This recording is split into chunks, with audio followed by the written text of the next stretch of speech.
Le week-end des étoiles de la NBA et comment s'adapter aux besoins des consommateurs. Bienvenue à Focus.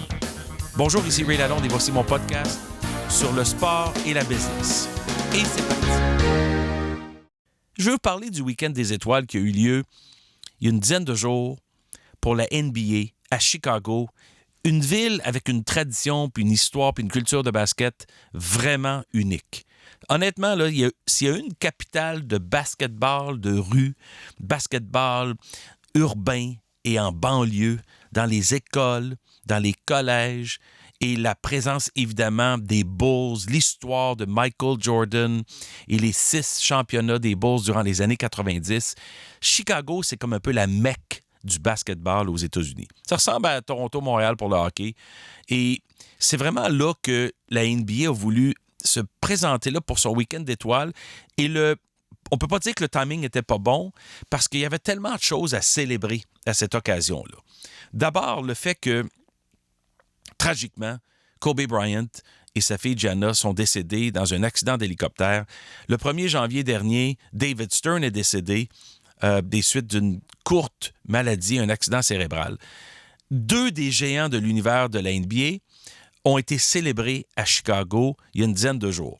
Mais surtout, ce que je constate aujourd'hui, c'est la capacité de la NBA de s'adapter immédiatement, rapidement, systématiquement à une opportunité qui se présente devant elle. Et cette opportunité-là, c'était de rendre le match qui a perdu, comme tous les matchs étoiles, beaucoup de saveur, beaucoup d'intérêt depuis des années. Dieu sait qu'on en a parlé longtemps de matchs d'étoiles, le Pro Bowl, le match étoile de hockey de la Ligue nationale, évidemment le match étoile d'été du baseball majeur où on a enlevé l'enjeu qui était de gagner le match puis ton équipe de ta ligue avait l'avantage du terrain en série mondiale, c'est disparu. Finalement, il n'y a pas grand-chose, ça ne vaut pas grand-chose les matchs d'étoiles en termes de valeur de compétition. Mais la NBA a trouvé une formule. Et la formule, c'était simple. On commence le premier quart 0-0, puis après le premier quart, le pointage se termine. On accumule le pointage, mais ça se termine parce qu'on repart le deuxième quart 0-0 aussi.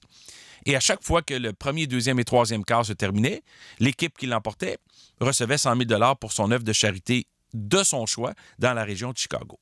Mais le quatrième quart, on enlève le tableau, pas le tableau des pointages, mais le tableau du temps, le chronomètre, et on rajoute 24 points à l'équipe qui avait le plus de points accumulés dans les 3 premiers quarts, et on joue maintenant pour une nouvelle cible. Donc, on va jouer le temps que ça prendra pour atteindre les 24 points supplémentaires. 4 minutes, 14 minutes, peu importe. Et la formule a fait en sorte qu'il y avait une intensité rare. Ça ressemblait justement à ce qu'on appelle du basketball de rue, de cours d'école. Presque la totalité des joueurs partant dans le match étaient revenus dans le match. Il y avait des fautes, il y avait des temps d'arrêt, il y avait des stratégies discutées, il y avait des controverses, puis on a joué défensivement en plus. Puis on s'est retrouvé dans un match qui avait un enjeu, une intensité, une espèce d'intérêt public rarement vu dans un match étoile. Et une des choses par rapport au match étoile de la NBA, c'est qu'on a vu tous les joueurs partants étaient au rendez-vous. Ils étaient tous présents.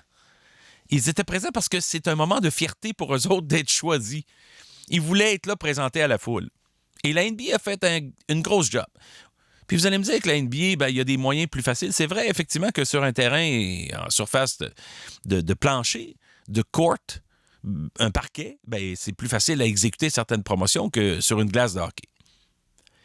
Mais la générosité de remettre à des œuvres de charité, y compris le gagnant du match, qui a fait en sorte qu'il y avait un autre don qui s'est effectué pour une œuvre locale, mais ça, plus la combinaison de la participation des grands joueurs vedettes, de Kawhi Leonard, élu joueur du match, à LeBron James, à tous les joueurs des deux côtés, dont Giannis Antetokounmpo, des Bucks, qui a la meilleure équipe de la Ligue cette année, ça faisait en sorte que on voyait cette présentation-là comme quelque chose de très riche. Puis la participation de ces joueurs-là tout au long du match, avec intensité, ils ont joué défensivement, ils ont dépensé de l'énergie. Ça fait en sorte que ça s'est terminé par 2 points. Imaginez 157-155. Mais on a rarement vu un match avec autant d'éclat à la fin. Les joueurs voulaient littéralement gagner, comme c'était un match de série. Je dois donner du crédit au leadership d'Adam Silver, encore une fois, parce que c'est encore lui et son équipe qui ont eu la vision de dire, regarde, on va s'adapter rapidement. On va honorer Kobe Bryant. On va reconnaître l'importance capitale du succès de la NBA sur la planète depuis 25 ans de David Stern. Mais on va aussi ajuster notre match pour que ça soit plus attrayant pour le consommateur. Puis ça, c'est une chose qui était, encore une fois, évidente. Puis une fois de plus, les autres ligues devront suivre le devant de la parade menée par la NBA. Merci d'être au rendez-vous, de me suivre sur Twitter @RealRayLalonde. Partagez le podcast sur iTunes, sur YouTube, sur SoundCloud. C'est un vrai plaisir de vous parler de sport et de business à tous les matins aussi, puisqu'il faut se lever avec Paul Arcan. Alors, merci de votre attention dans toutes ces occasions-là. Gênez-vous pas pour partager puis communiquer avec moi ici, Ray Lalonde. À très bientôt.